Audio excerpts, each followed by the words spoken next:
ministros do Supremo Tribunal Federal normalizaram o expediente de mandar via imprensa recados que interferem no jogo político.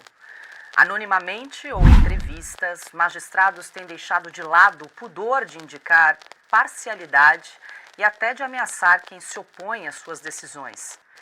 Em um período de cerca de um mês, Gilmar Mendes deu entrevistas a 5 meios de comunicação diferentes: Brasil 247, CNN, Globo News, Agência Brasil e Carta Capital. Mas recados anônimos vindos dos ministros também tornaram-se habituais nos últimos meses em veículos da velha imprensa. Em fevereiro, um ministro não identificado teria afirmado, de acordo com um colunista, que se o ex-presidente Jair Bolsonaro dissesse um ai sobre o STF na manifestação de 25 de fevereiro, seria preso. O mesmo recurso do recado anônimo foi usado no fim do ano passado, durante a discussão sobre a votação da PEC contra decisões monocráticas, aprovada em novembro de 2023 no Senado. O magistrado em questão teria enviado uma mensagem de WhatsApp a uma jornalista afirmando, aspas, "a lua de mel com o governo acabou". Nos jornais de hoje aparece o mais novo recado anônimo, dessa vez endereçado a Bolsonaro e publicado em uma coluna social. Segundo a nota, o ex-presidente pode ser preso pelas noites que passou na Embaixada da Hungria. O recado diz ainda que outra possibilidade estudada por Moraes é a colocação de uma tornozeleira eletrônica em Bolsonaro ou a aplicação de outras medidas restritivas. Silvio, nós temos acompanhado aí alguns colegas jornalistas, dando algumas informações, algumas inclusive ao vivo, uma apuração o tempo todo com o celular na mão. Estou aqui em contato com o ministro do STF, dando informação de bastidor. A gente tem falado muito assim de ministros do STF falando fora dos autos. E esse contato aí tão próximo com a imprensa e com parte da imprensa, vamos dizer assim, parte da imprensa e de alguns jornalistas. Paula, olha só. 99%. Pois é. Olha só, o jornalista buscar as fontes, ele está no direito dele, no papel dele, no exercício da profissão dele. Ele pode procurar qualquer fonte. Isso faz parte da profissão. O problema é um magistrado da Suprema Corte entender que tudo bem frequentar o WhatsApp de redações o tempo todo. Entender que tudo bem ficar diante de uma câmera. Você citou aqui, por exemplo, um ministro 5 vezes, 5 veículos diferentes. E nós sabemos que tem determinados ministros que têm predileção por dar entrevistas para se manifestar sobre tudo. Falam pelos cotovelos, para utilizar a expressão correta. O ministro Gilmar Mendes dá entrevistas o tempo todo. O ministro Alexandre de Moraes e o ministro Luiz Roberto Barroso. O ministro Flávio Dino acabou de chegar na corte, mas também tem esse perfil de gostar de holofotes e microfones. E isso não faz parte do que se espera de um magistrado de Suprema Corte, que deveria se manifestar somente nos autos. Você acabou de utilizar a palavra parcialidade. E, em muitos casos, eles estão antecipando o que pode ser um voto. Eles estão antecipando como é que fica a defesa nessa hora. Como é que fica o advogado numa situação como essa. Portanto, é importante a gente lembrar também que nós estamos falando da última corte recursal no Brasil. Porque uma vez condenado pela Suprema Corte, você vai recorrer a quem? Caso da professora. Caso da professora, 71 anos, professora de português, condenada a 14 anos por causa do dia 8 de janeiro. É uma pena muito maior do que traficantes, do que outros criminosos que cometeram crimes hediondos, inclusive. Mas ela vai recorrer a quem? Inclusive, nesse caso, com o bis in idem que nós citamos tanto aqui, que são casos de dois crimes imputados que se sobrepõem, mas, obviamente, a pena se torna muito mais grave. Então, eu acho que a normalidade, o retorno, o regresso à normalidade institucional na Praça dos Três Poderes, e um dia isso será necessário, porque todos nós sempre defendemos aqui que a Suprema Corte deve permanecer intacta onde está, exatamente aonde ela está, mas sem passar por cima de outros poderes. E, principalmente, essa normalidade passa por uma discrição, por uma postura diferente dos ministros do Supremo Tribunal Federal. Eles têm todo o direito de advogar sobre a causa que bem entenderem, mas desde que eles pendurem a toga e se candidatem a um cargo no Senado ou na Câmara dos Deputados. Porque é na tribuna do Congresso Nacional aonde você pode advogar por causas. É lá aonde você pode defender o interesse da sociedade, seja esse interesse qual quiser.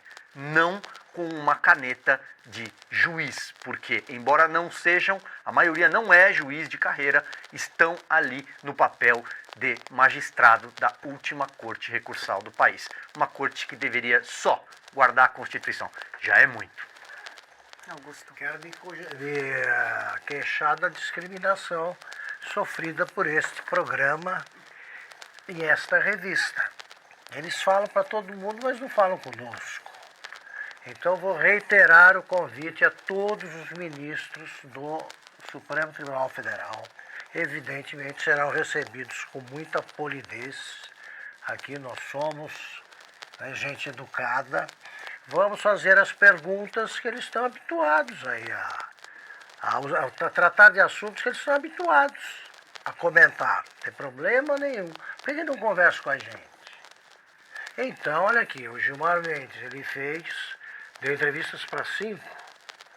O 6º candidato somos nós. Está convidado, ministro.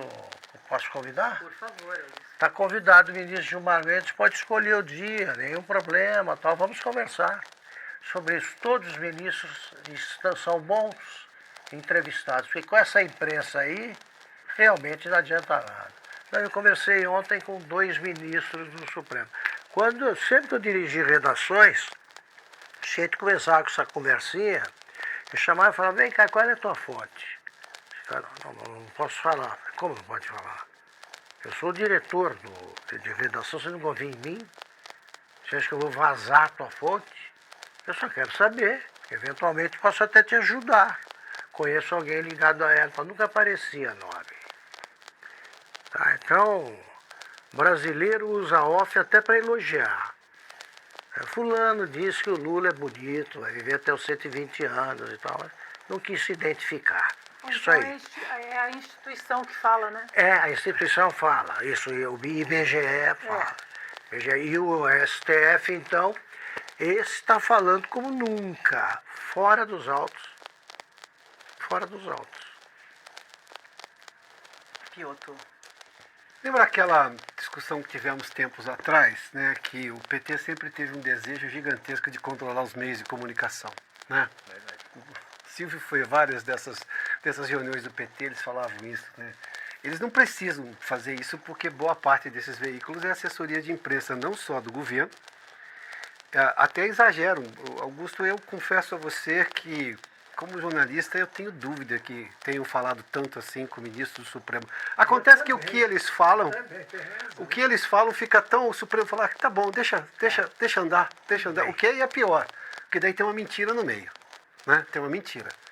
E aí vamos aqui comentar, por exemplo, supostos entendimentos do Supremo em off, que na verdade nunca foram ditos. Foi só, digamos, um jornalista de veículo, assessor de imprensa mais animado, assim, que sai dizendo coisas que você fala, tá, mas se você juntar o Lé com o CRE, não funciona aquilo. Mas tudo bem.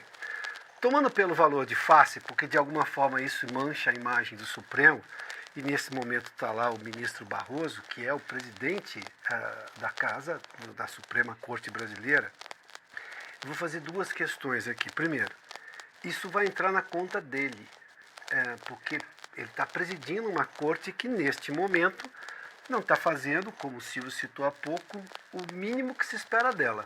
Aliás, que é a obrigação maior dela, guardar a Constituição. A segunda coisa que me chama muito a atenção em todo esse processo é que se o Supremo decidiu de vez virar órgão político, e para isso nós sabemos, você tem que se candidatar, vai lá, se você conseguir votos, você faz o que você quiser.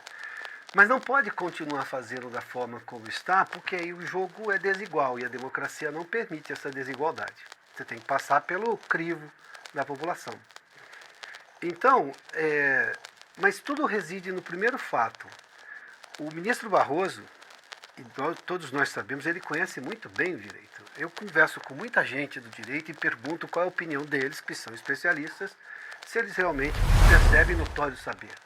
Todos dizem com muita frequência, inclusive Gilmar Mendes, discordam do que Gilmar Mendes hoje entende ser a lei no Brasil, discordam de decisões do Supremo, tudo bem, isso é da democracia. Mas elogiam o conhecimento. E óbvio que o ministro Barroso certamente está incomodado com isso, porque ele sabe como deveria ser um Supremo. Aliás, o próprio Supremo tem na história dele como deve ser um Supremo. Daí eu vou me permitir aqui, Paula, porque os ministros adoram citar os membros da Suprema Corte Americana, e a Ana pode deixar aqui em detalhes com muito mais propriedade do que eu, não é esse o comportamento. Se você se mira na Suprema Corte Americana, e o mundo civilizado ocidental faz muita citação à Suprema Corte Americana, por razões óbvias, bom, então você tem que pelo menos copiar também o modus operandi da Suprema Corte. A lisura, a preocupação, o excesso de falar que não existe lá, que existe. Bom, é o que o Silvio chamou de institucionalização. Volta-se às bases do que é realmente uma divisão entre os poderes, a vida harmônica e, claro, não fala fora dos autos, porque daí aí você vai incentivar jornalista que tem off de tudo, e a gente sabe que não é off com tudo. Essa gente é incontrolável, não confia muito nisso não, hein? Cada um dos ministros eu posso aconselhá-los.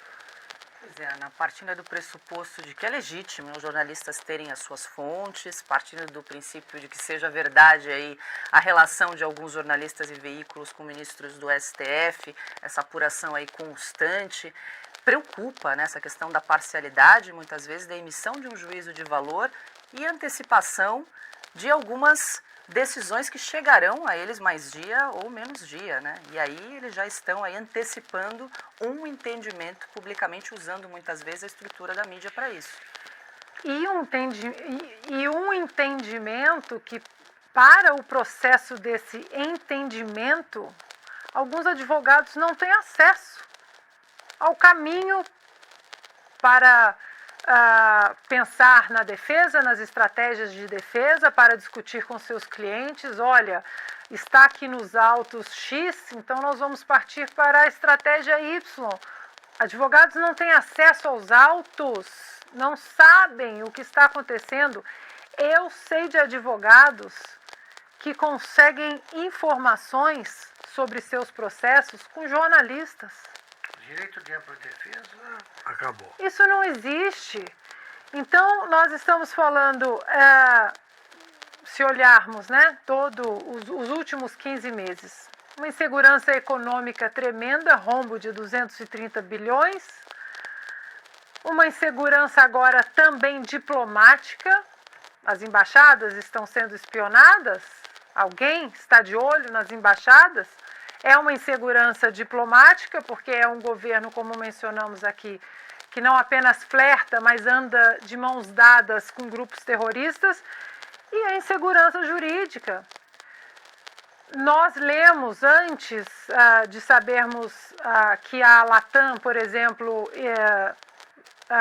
enviou a declaração oficial da companhia aérea da passagem do voo do Felipe Martins, nós lemos na imprensa que o Felipe Martins estava praticamente com a delação premiada assinada. Nós lemos isso. Então, quem disse isso? Foi algum ministro? Foi delegado da Polícia Federal? Outros? Né? E, no entanto, essa delação não aconteceu e não vai acontecer, porque o Felipe Martins já provou a sua inocência e continua preso. Continua preso, é isso que tem que registrar. E continua preso, porque a base do nosso direito é inocente até que se prove o contrário. O Felipe Martins já provou a sua inocência e continua preso. E tudo vai sendo colocado como os ministros dando de ombros. Nós falamos fora dos autos, nós falamos com a imprensa, se a PGR se manifesta, não interessa o que diz a lei, eu vou me manifestar dessa maneira. Se o Congresso se manifesta em alguma premissa legislativa que cabe exclusivamente ao Congresso, também ministros dão de ombro. Então, estamos falando de insegurança econômica, insegurança social, insegurança jurídica E agora, hoje, a insegurança diplomática. Eu repito, quais as embaixadas que estão sendo monitoradas? É só a da Hungria? Os ministros sabem de alguma embaixada que está sendo monitorada? Essa não se horroriza com nada, né? Eles dão com naturalidade. O ministro Alexandre de Moraes pode determinar o uso de tornozeleira eletrônica pelo ex-presidente Bolsonaro. Mas o que é isso? O que é isso? Veja a afronta, o assinte, a provocação na mera possibilidade. Na mera possibilidade. O Juscelino Kubitschek, quando foi cassado em 64, ele se tornou um dos presidentes mais humilhados, né, aos olhos dos que conheciam a história do Brasil. Porque ele era convocado toda hora para um inquérito policial militar, IPM. Era essa a afronta. Um presidente, por que chamar toda hora para mostrar que virou caso de polícia, etc. Com o Bolsonaro, o que ele fez para isso? Colocar tornozeleira eletrônica, isso aí virou uma mania, ou uma doença, é uma coisa doentia, né, para todo mundo. Colocar num presidente. Então é porque incomoda demais realmente o fato de ele fugitivo, ser o fugitivo mais visível do Brasil e sempre com multidões ao redor. Esse é o problema. Silvio, para fechar? Em 30 segundos, Paulo, eu queria repisar um ponto aqui. O Piotr citou, por exemplo, a formação jurídica de determinados ministros do Supremo e a gente sabe que alguns de fato têm. Nós estamos, neste momento, no país, debaixo da gestão do ministro Luiz Roberto Barroso. E ele tem uma oportunidade, talvez o ministro Gilmar Mendes, que é o decano da corte, eles têm uma oportunidade de regularizar o processo legal, o ordenamento jurídico que está de cabeça para baixo no Brasil. Nós estamos acompanhando decisões de cima para baixo. O Supremo Tribunal Federal não deveria exercer o papel de juiz de primeira instância, porque é isso que nós estamos vivendo, com uma cartilha de inquéritos abertos que nós sequer sabemos quantos são, os advogados não sabem quantos são, não têm acesso.